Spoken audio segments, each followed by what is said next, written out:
sifatli seviyede mijozlarimiz uchun 4 xil rasvetkada chavur bosma ishlangan trikon olib keldik. Yakında bir qator danıştırib o'tamiz. Seri sveti bo'ladi. Ellerine polosiyalar tashlangan.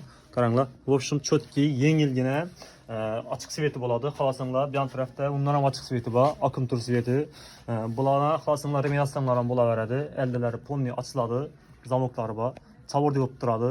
Zettirish, eshigini kirtirish shart emas. G'ijim bo'lib turgandan qaramanglar. Hazır geldi, hazır açtık. Burası bir abzurda işle beraber bildirdik.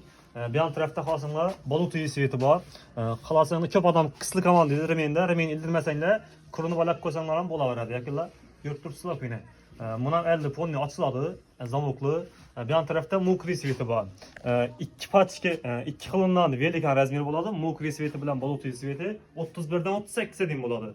Belki ikisi ise abişni razmer 29'dan 36'a дейін bo'ladi. Şu derece yükkan ise ayakta boyuku umman bilinmeydi.